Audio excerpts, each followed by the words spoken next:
Hi, this is Robert with DC Trolling Motor, and today I want to go over what I'm going to be doing in this video. I have a project here, and it's kind of a large one, so I'm going to try to break it up into some pieces. I wanted to add a new battery to the system, and the reason is that while the batteries that I had are still working, they are over their lifespan, and the primary problem with the two big problems. The primary problem is that they're flooded lead acid, and I cannot recommend anybody put a flooded lead acid battery in a boat that goes over 5 miles per hour. And the reason is that when you get into rough water conditions, the batteries can just simply spill, and then you'll get acid in the boat. And so if you have a nice battery box, that will help contain it, but still, it's still a big problem, and it requires that you replace the electrolyte with more fluid, and it's just a terrible situation. The other problem is that the weight of these batteries is just excessive. These batteries are awesome though. They're Trojan 1275s, and I'll put the picture of them installed there, and we'll show you beforehand. This is what the system looks like, and you'll see in there that you can see these two massive batteries and the Samlex charger. Now, the Samlex charger is not optimized for lithium, but it will work for lithium. There is some dip switches on the side that you can switch, and it will set it right up. The nice thing about the Samlex charger is it's very powerful, so you can charge your batteries in a hurry. And I had to actually set it on low because I had a couple of over temperature problems during the middle of summer. But normally during winter or anything like that, it wouldn't have been a problem. But just flip a switch, or excuse me, the red button on the side, and it turns the thing down to half power, which is really easy solution for that problem. So what we're going to be doing today is we're going to be installing this 24 volt 100 amp hour lithium battery, and you'll see a picture of that here. When we do this, I was just going to swap it in and just replace the charger and assemble it, but I decided that since I'm going to this much trouble, that I might as well move on to a couple of other things. I have the whole system, and I'm going to explain it to you right here, is that in the seat compartment here, which is the picture that you saw with the battery, is where my primary battery is located. I have a secondary battery in the back of the boat, which is two generic AGM batteries that are hardwired in. They are maintenance-free batteries. They are underneath in the very back of the compartment underneath the engine well. Really hard to get to, something that you wouldn't be able to touch on a regular basis. However, they work really well, and they're hooked up to a charger and an alternator charger, both Minn Kota, of course, and it's integrated with the boat. So I can start with those for a few minutes and do whatever I'm doing, and then flip the switch and switch to this battery instead. Now, you can't run them in tandem because the batteries were not exactly the same, but they were similar chemistry. So if you switched over, that wouldn't be an issue. That it's just not, like I said, you're only switching over for a couple of seconds, no big deal. But I would run those batteries for a few minutes, and then at the end of the day, if I still needed to fish for another hour, like I said, needed, if I wanted to fish for another hour or so, I could switch back to those, and by the end of the day, after moving the boat around a little bit with the big motor, they'd be almost fully recharged. Even though the alternator chargers are very low amp, it gives enough to provide that little boost to bring it back if you only use a little bit of power off of those batteries.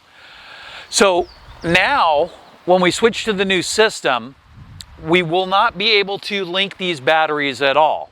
And so I'll show you a picture of the battery switch that I'm going to use now. Let's back up.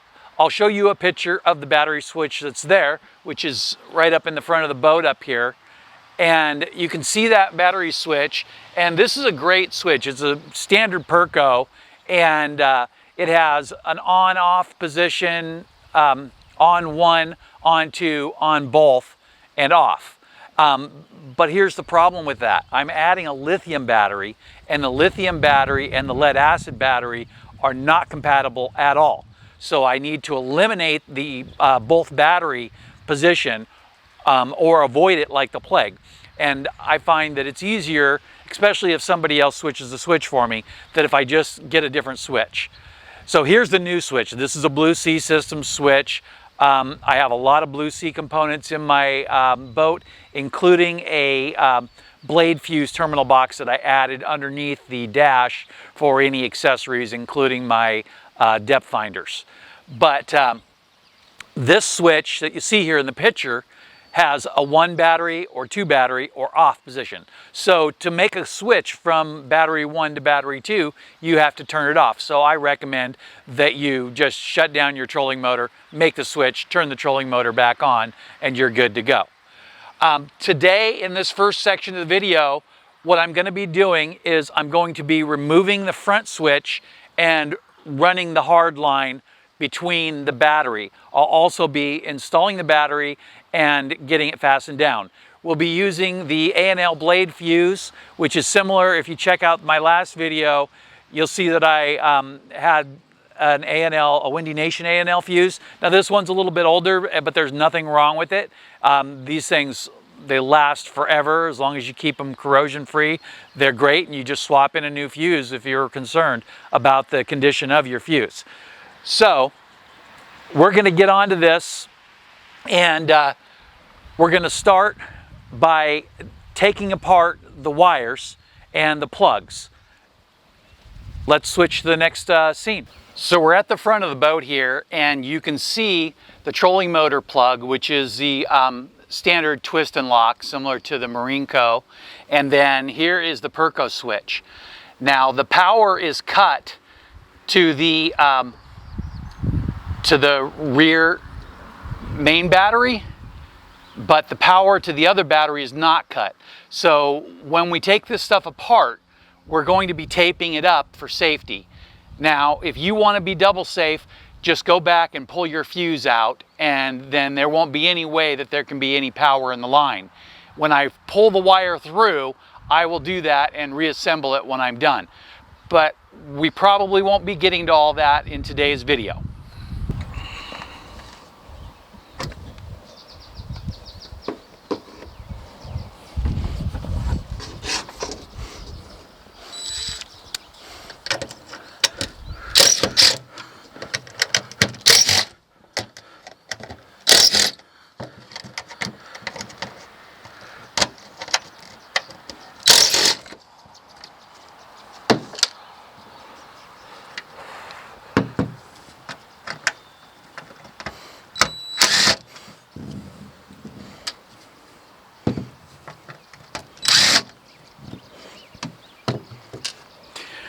Now I wanted to mention something else to you, that in here is a terminal for all of the negative connections. So for the 2 battery banks and for the trolling motor, all the negatives are right there on that terminal. A problem that I have with that is that when the water splashes in here, it gets to that terminal. And when I'm fishing down at the coast in the salt water, that terminal corrodes. So I have been replacing that terminal every 2 years without fail. I replace it, I put dielectric grease on it, get it all greased up really good, and then let it go. And it's not very expensive, so I've just been dealing with it. But we're going to eliminate that problem by putting that same terminal back in the main cabin where it won't be exposed to direct water. There's still corrosion risk, but it'll be very minimal. I've got a 9/16 socket, and I took the 9/16 wrench and I made sure everything was going to work, and I made sure that the lock nut was released on that, just because I didn't want to get into this and start going. So the first thing I'm going to do is I'm going to get up here on the negative, and I'm just going to disconnect all these negative lines. By doing that, we'll eliminate the chance of any of the wires going to ground.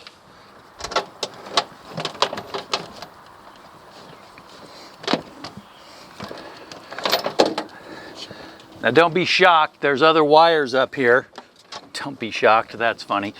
There's other wires up here that are running, and when I say that, what I'm talking about is I have a transducer that is an add-on that is powered, and that's what all of these wires are for, is for the transducer power.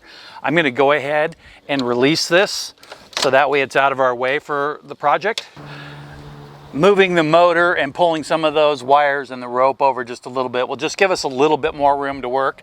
It's not totally necessary, but it helps. Here's some duct tape, and I'm just going to take it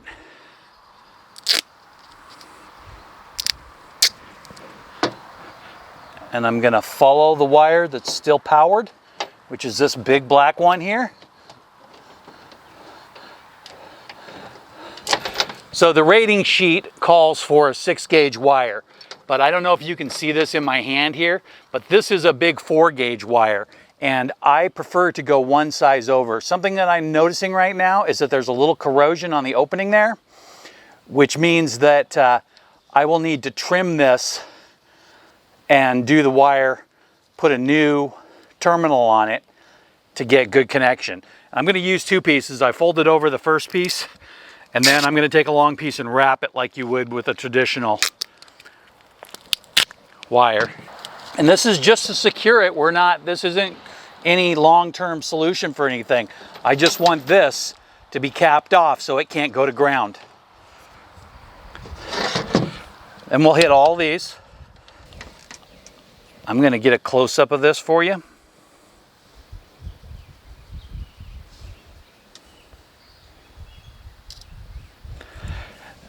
So take a look there, and you'll see that this wasn't directly exposed to salt water, but I'm sure salt water got in there with the waves splashing around, and you could see the corrosion in there. And this is a normal occurrence, and that corrosion will impede the connection, and it works its way up the line. So today, it's, just sitting there, but tomorrow, it's 1.5 inches up that line and you've lost connection, which changes your flow of electricity. So even if it's only affecting you a little bit, it's still increasing your amps, which is bad for your system. So this is the Perco switch that I've been using for years, and this thing is still in perfect condition. And you'll see it has the off position, 1, all, and 2. So to switch to 2, you have to go through the all, and I don't want to have to do that. I want to be able to go 1 at a time. If you look at the back, you'll see that these are brass, and these are in perfect condition. The only corrosion is actually corrosion that was just sitting on there from the wire, and it just wipes off with your finger. And then I like to spray it down with a little bit of WD-40 or something. All right, so I'll set this aside because I'm definitely not throwing this out. Now I'm going to take the other wire from that battery that's still live, and I'm going to do the same thing. I'm going to put this piece on here and just fold it over. And then I'm going to take a longer piece and I'm going to wrap it. We've got that well covered and we'll be able to pull it out without any issue.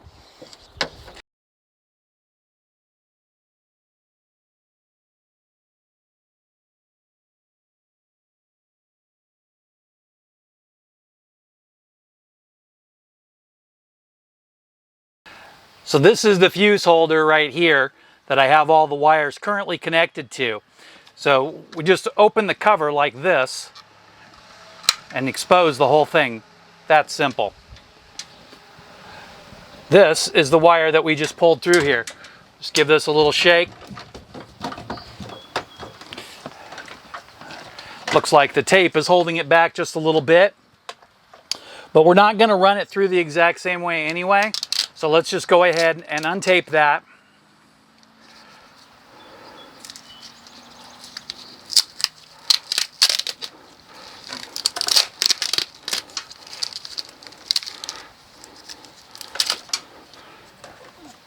And we'll just leave that taped for now and back it up just a little bit. And this is all the old wire. It still looks pretty good.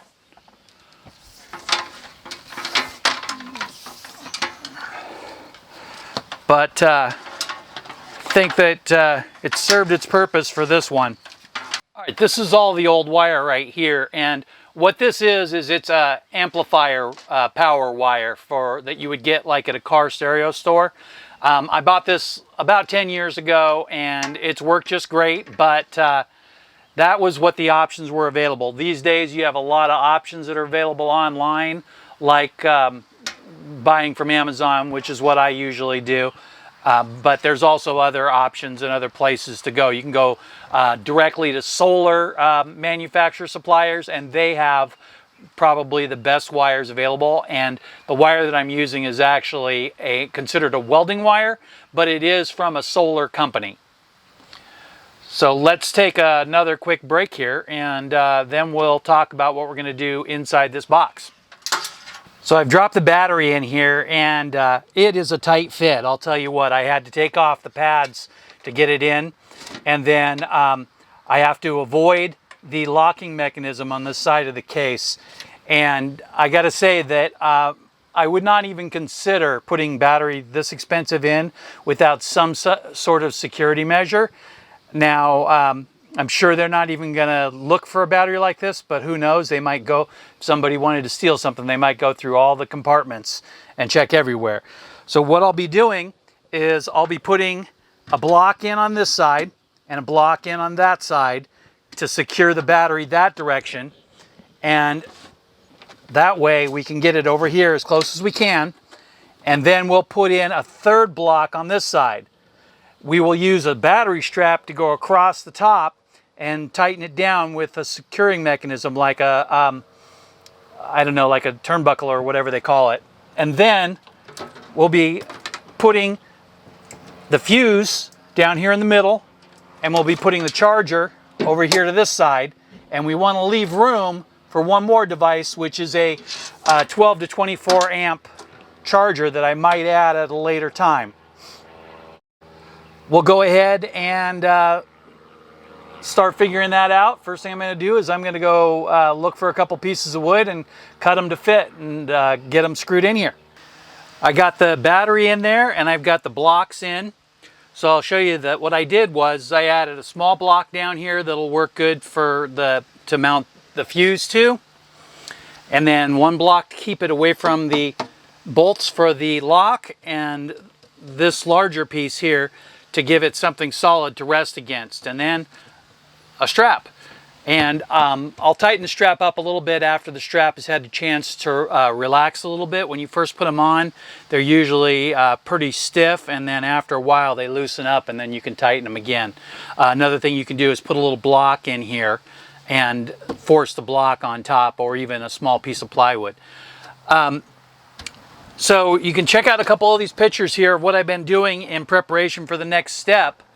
And first thing that I did is that I stripped the wires back, and then I used the clamp to, it's a hydraulic crimping tool, and I just call it the clamp. And then I clamp those on there, and it's a really solid connection, so this stuff isn't going anywhere. And then I cut two pieces of heat shrink that are just slightly bigger than the actual terminal, and then when I do that, that'll leave that much overlap back here to get a nice seal around it. If you want to, you can add some dielectric grease right here at the gap before you heat shrink these. I usually do that out on the front, but I don't usually do that in the back. I'm not that worried about water getting in this area, but it's just a little insurance policy to keep corrosion from running up your lines. But these are perfect size to go right over the top of that, just like that. So 1 second, and I'll grab the heat gun and we'll shrink those on there. You can use a small torch or even a lighter if you don't have a heat gun. I have this really nice Weber heat gun that I use, and so I turn that on and then I set it on medium. Give it a second.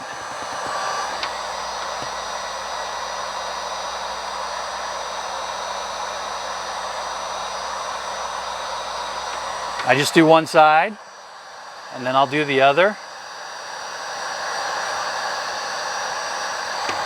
Come back and do it all the way around evenly. And I'm going to make sure that I get both ends really good. And that's it. Push the off button. It takes this thing a second to cool down. And then after that, it'll be ready. I'm just going to set it over here where we won't bump into it. And then we'll be able to complete this connection. I drilled a hole here, and I'm not going to use that today. And the reason I'm not is because I don't have a grommet. But I could line it with some duct tape, and we could go from there. But what I will do is I will order a grommet and get that on the way. And then we'll be able to stuff these through here. And then I can secure them to the rail back here. And we won't have to worry about them getting in the way or going anywhere. So for now, we'll just come across the top like this. And I want to mention something about the fuse is that the BMS for this is short circuit protected. So you could run it without a fuse, but I'm not going to. So the next step after I get this sorted out will be to figure out the charger. So take a little break and we'll be right back. So looks like I got everything all hooked up, and I've tested it for voltage and it turned on. So I need to program the battery charger. So I will plug that in and get that charged. I don't know if you can see in here, but let's just take a picture and put it up on the screen for you. See, everything there is hooked up, and there's a little bit of a lighting issue, so I'll take a couple of pictures so that way you can see what we got going on here. And I'll go ahead and put the cover on here and just wipe that off just a little bit. There's a little bit of dust on there, and it just kind of snaps in there in place.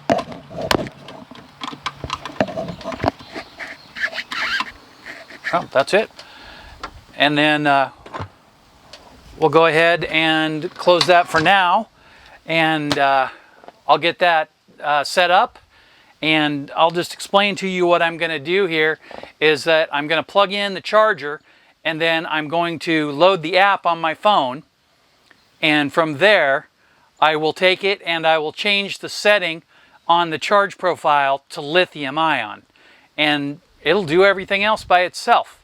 So that'll only take a minute once I've been logged into the charger, and that completes this part of the project.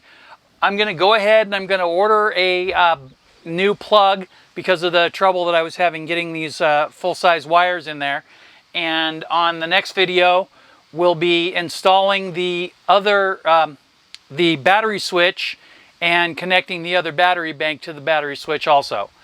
So thank you for watching. If you see anything here that you like, the links are below, and there's a link to some articles for both the chargers and for the fuses.